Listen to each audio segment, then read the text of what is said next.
Bibliophiles and history seekers, Burton Joyce today on an adventure for a cemetery seek. So, coming from the station, you could actually see the church from the station, but it's a wonderful peaceful village again, and being during the week there's not many people around. So the actual cemetery we're heading to today isn't very big, but it is part of a parish of 3 different churches. So I'll tell you a bit more about that when we get there. Just to say to everyone today, it's very windy, so I'm using my micro muff today, which is a tiny little microphone muff. So even though it's a very busy road, I'll attempt to give you a little Burton Joyce history. So I was going to mention when we got there, but it does have it on here anyway, that the reason it's called Burton Joyce is because the Jaws family actually owned this area. So let's get on to the cemetery. In we go. It is part of a parish, and I found this out because of one of my fellow watchers called Secret Base Investigations. They said to me about the nearby church, which we will go to after this. That's part of 3 churches in the area, so it's only within 20 minutes walking distance. So I was like, well, let's do 2 in 1 today, shall we? And it's such a beautiful day, not too windy now, we're undercover, so that's okay. Let's go have a look. It's not really much that I could find that was interesting to tell about it, but let's go have a look anyway. Not entirely sure what we have here. Obviously was something once upon a time. Can't tell at the moment, most likely a cross, I guess. It's now been eroded away.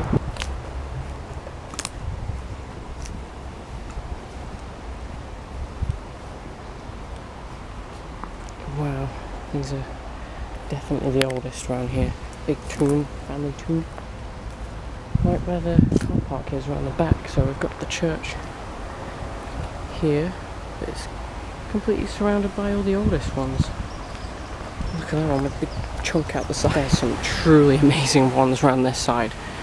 On top of here we've got like death dancing around in a cornfield.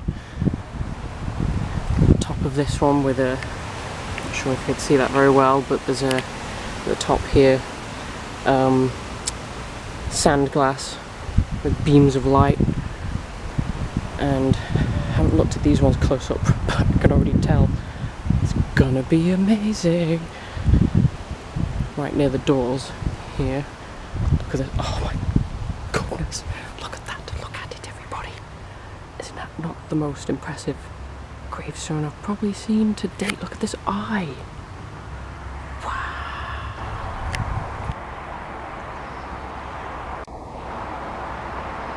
Obviously, I don't need to reiterate, it's not open. Didn't see that coming, did you? But I think we'll have a look a bit more around the graves and then head on to the other church that I've been telling you. Lovely collection of Celtic looking crosses, all in a row. Look very impressive all together. I like the one in the middle. It's got kind of like holly leaves and grapes. The Hurst family, I believe, squeezed between these little trees here. Shall we move on to the other church and I'll tell you a bit more about that? Whilst it's quiet and there's no cars going along, here's a view from up the top of the hill. Holy Trinity King's Chapel in Bulcote. Here we go. Beautiful old lantern there. A little bit horror movie-esque, being up on a hill. Very grateful for all this wind. I'm going to stand just crammed against this little hedge with the church behind me, so you can hopefully hear me with no wind blowing. So as I mentioned on the way over, just in case there was not audibleness from all the wind, this is Bulcote Holy Trinity, and the name Bulcote, as I found out from the little heritage trail that we're following, cote comes from a place to hold cattle, so obviously it was a cattle farming town. These beautiful little original lanterns are all the way around as well, but the majority of history is to do with how much it fell into disrepair, lots of money problems, But in July 1861 there was a huge storm which lightning struck and crumbled what we would have seen the church that was here before. So the actual stones themselves are said to date to the 1600s, and when they were excavating around the back of the church, they found a lead coffin that belonged to Samuel Abbott. Apparently it wasn't disturbed and it still lies there today. So we're going to have a look up the hill, up to this spooky looking church, and maybe film a horror film there someday.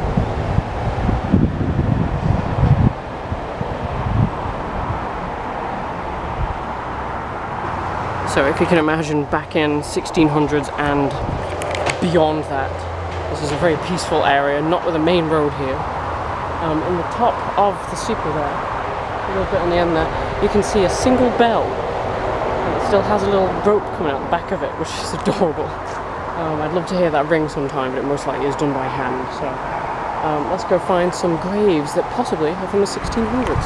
Coming round the back end here. There we go. There's the date, 1862, when this part was built. This part specifically because it was extensioned from the rest of the building. So somewhere under here would have been Samuel Abbott's lead-lined coffin. Oh, so peaceful back here, away from the road.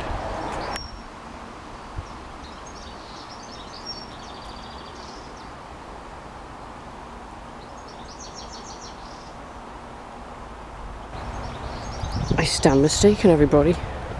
Let me come around here. Look, this is Samuel Abbott. I got the north, not the south side. So we've got Hannah Wilson and Joseph Wilson and Samuel Abbott. So they would have been, and still are, underneath our feet here. It's very touching that they put them into the wall like that. I think these three that are supporting each other here have the most impressive engravings.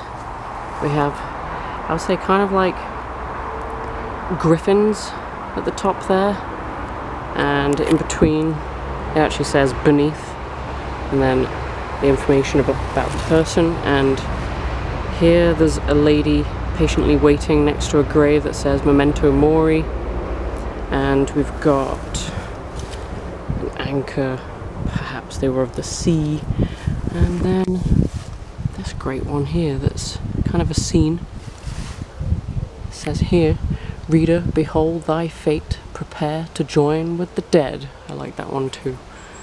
That, I think we're going to call it a day. Crammed in both of them today. They're only about 20 minutes walk from each other. You just follow the main road. It's very noisy, a lot of cars, but you can take kind of a side street through the village of Bulcote and have a look at like the heritage trail that goes around there with all the farmhouses. But from me and Mr. Samuel Abbott, it is goodbye till next Cemetery Seek. Hope you've enjoyed this one. Any more suggestions, throw them my way. Till next time, bye bye.